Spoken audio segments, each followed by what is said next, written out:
आज ते नाही आहेत, काय भावना आहेत तुमच्या कुटुंबाशी तुम्ही सांगतो? आमचे कौटुंबिक संबंध अनेक वर्षाचे नाही दशकांचे आहेत आणि आमच्या सगळ्यांच्याच वतीने म्हणजे पवार कुटुंब, सुळे कुटुंब, पक्ष म्हणजे आम्ही सगळ्यांच्या खरं कुटुंबाचाच एक भाग आहे आणि तमाम त्यांच्यावर प्रेम करणारे हजारो ने लाखो त्यांच्यावर प्रेम करणारे जे लोक आहेत त्यांच्या सगळ्यांच्या वतीने मी आदरांजली आणि श्रद्धांजली अर्पण करते.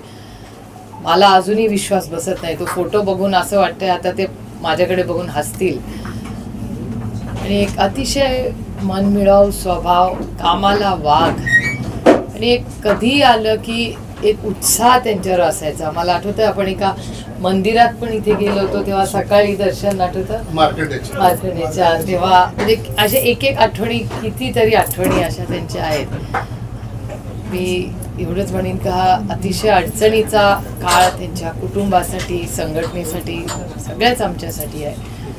ना आदरांजली आणि मनापासून श्रद्धांजली अर्पण करते. आणि त्यांची ही जी पोकळी आहे ही सोलापूर काय मला नाही वाटत आपल्या कुणाच्याही आयुष्यात भरून निघेल. कोणता एक राजकीय वारसा किंवा राजकीय जे काही समीकरण आहे त्याच्यामध्ये सर्व घटकांचा समावेश त्यांच्या नेतृत्वाखाली काम करणाऱ्या कार्यकर्त्यांचा होतो. आपल्या पक्षामध्ये त्यांचा मुलगा आहे, मुलगा मुलाला पक्ष तसे पाठबळ देणार का? तसं हा राजकीय आता विषयच नाही. हा एक सामाजिक घरगुती विषय आमच्या सगळ्यांसाठी आहे. अर्थातच त्यांच्या सगळ्या कुटुंबाची, मग त्यांचा मुलगा असू दे किंवा मुलगी असू दे, सगळेच ते आमच्या कुटुंबाचा एक महत्त्वाचा भाग आहे. त्याच्यामुळे त्या सगळ्यांची जबाबदारी खरं तर काल आमचं मिसकम्युनिकेशन झालं. काल त्यांनी मला सांगितलं होतं सकाळी आम्ही सगळे कॉन्टॅक्टमध्येच होतो, सकाळी फ्युनरल आणि मी मुंबईला होते त्याच्यामुळे पोहोचणं अशक्य होतं. नंतर जो डिले होत गेला आता काल संध्याकाळीच मी फ्युनरललाच आले असते, मलाही दर्शन मिळालं असतं त्यांचं.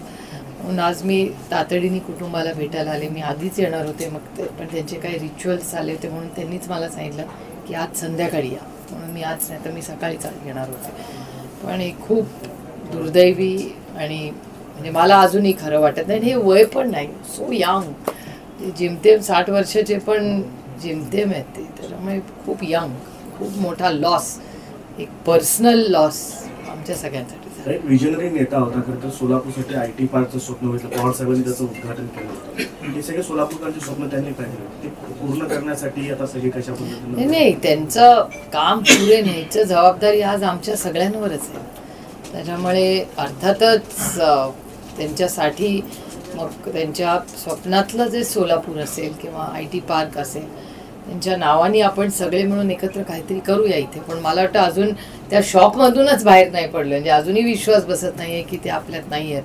मला ती त्यांच्या इलेक्शनची सभा आठवते उभं, म्हणजे सगळं असं वाटतं की जे जणू काय कालच झालं आणि अजूनही वाटतं की हे खरं आहे का नाही. साहेबांनी काही निरोप पाठवले नाही, त्यामुळे आमच्या सगळ्यांच्या वतीनेच त्यांच्या मुलाशी पण फोन करून साहेबांचं बोलणं.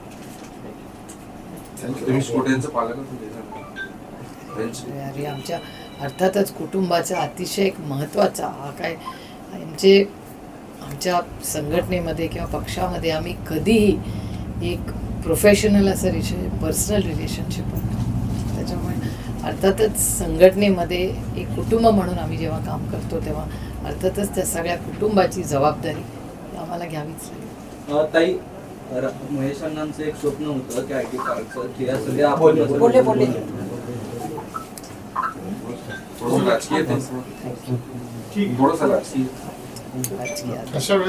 वाईट दिसेल अशा वेळेस. तुम्हाला ऑफ रेकॉर्ड काही विचारायचं असेल तर सांगतो. आज तरी